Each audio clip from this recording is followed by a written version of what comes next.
Welcome to Muslim Apologetics Australia. I want to discuss this Brenton Tarrent, the terrorist white supremacist who killed 50 worshippers, in reference to the media in particularly doing their best to conceal his identity. And of course, Jacinta said they don't wish to display his image. They don't even want to mention his name. And of course, they give some legitimate excuses to say, we don't really want to promote this guy. We don't want to promote his manifesto. We don't want to promote his name. He should just be forgotten in history. And my first initial reaction to that was, yeah, that is a good thing. I mean, we shouldn't promote this guy. But then the other side of me says, well, what if he was a brown guy? What if he was a Muslim? Would we throw it under the rug? As simple as that? I don't think they would. And so, although I believe we shouldn't, display his manifesto and promote it, just as we wouldn't promote the works of ISIS and their propaganda magazines on how to kill an infidel.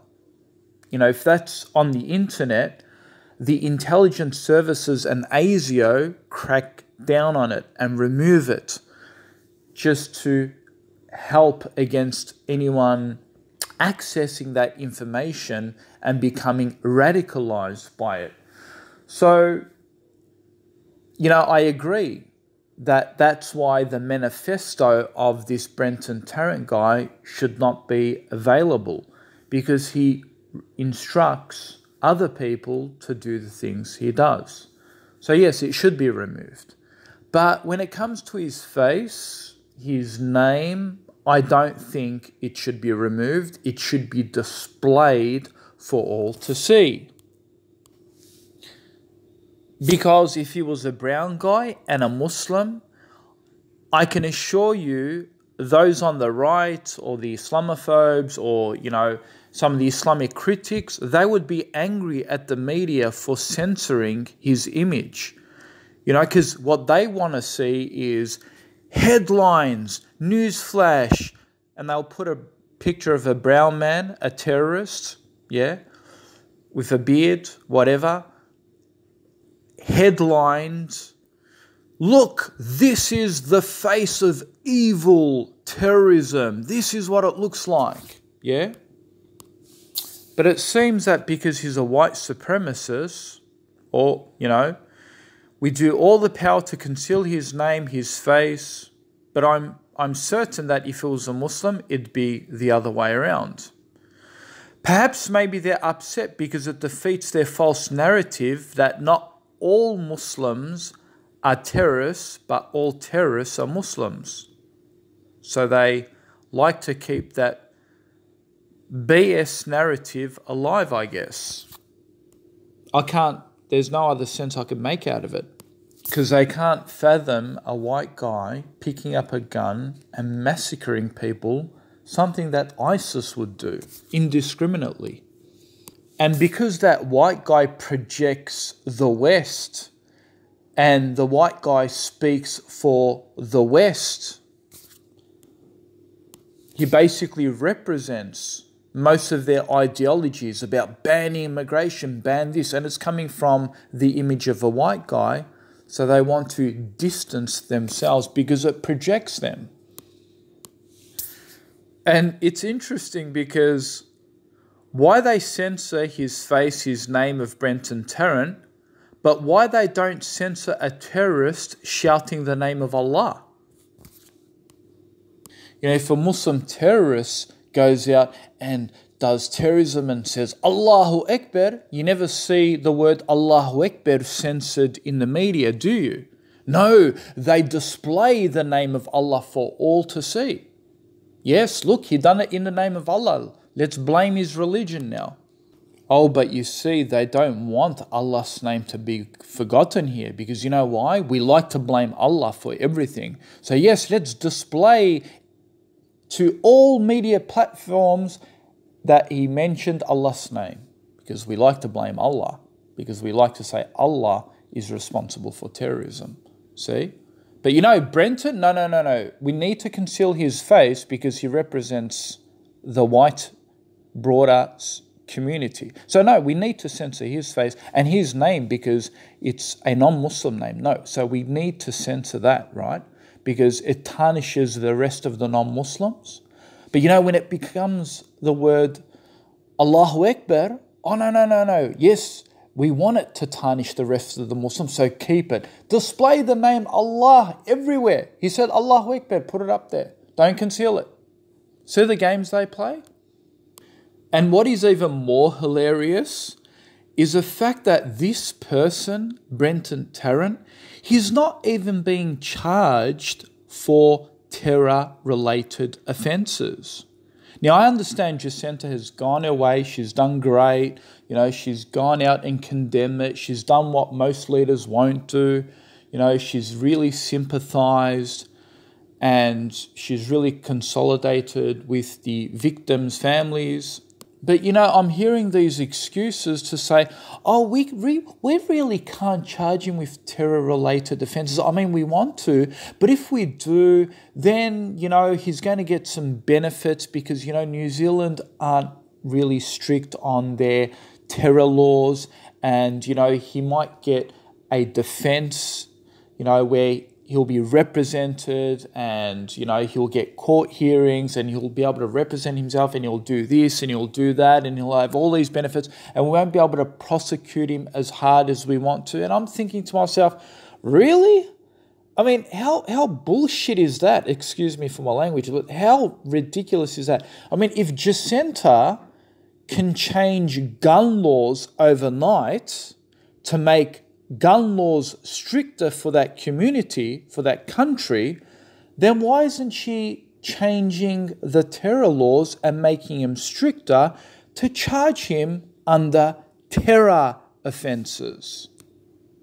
Well, you see, folks, I'm thinking the reason why they're not doing that because they don't want him to go in the annals of history as a convicted terrorist. So 50 or 100 years later from now, we can't even go back and reference this guy as a terrorist because, you know, when a non-Muslim asks, oh, show me terrorism committed by non-Muslims. And then when a Muslim goes back to show him a reference, oh, he can't because the guy wasn't convicted of terrorism offences. So notice, folks, the game's being played here. This is intentional. This is intentional. So, folks, don't be sucked into, oh, you know, we need to charge him on non-terror charges because we want to really throw the book at him and we want to, you know, put him in jail forever. Don't even believe that nonsense. Regardless, they're going to have to put him in there for life, right? It's not going to change anything. You know, they could change the laws overnight. It's just like they've changed the gun laws. So don't even get sucked into their games. And we know that those on the right are very uncomfortable with this situation because, again, he represents the West. And you see this after every social media post about the event of Christchurch. You realise, you read the comments and you see, why are Islamophobes always acting distasteful and sour on every Christchurch media post expressing condolences for the victims? Islamophobes don't view Muslims as human beings. That's why they laugh, joke and mock Muslims who were victims in this attack, telling them to even get over it. How else do you think Brenton Tarrent murdered those Muslims without remorse? His followers are many. Now and then they show their ugly faces in the comments, victim blaming, making excuses, and ultimately making Muslims feel as if it's their fault. Then diverting your attention to Islamic militant groups killing Christians, African minorities in order to take focus away from New Zealand. They do this because Brenton Tarrant is a white supremacist who is from one of their own, who reflects their image of the West. And I can assure you, these people who claim to be so concerned about Africans are the same folks who fight to keep Africans or Muslims out of the West. Under anti-immigration programs, they don't care about Africans or Muslims, they only pretend they do. They only care about Africans when they want to distract your attention away from a white supremacist crime done in the name of Western superiority. They continuously proclaim they have heard enough already about Christchurch massacre, even though it's only been 2 weeks, despite the fact that for decades, they have been drumming September 11 attacks, making our ears bleed over it.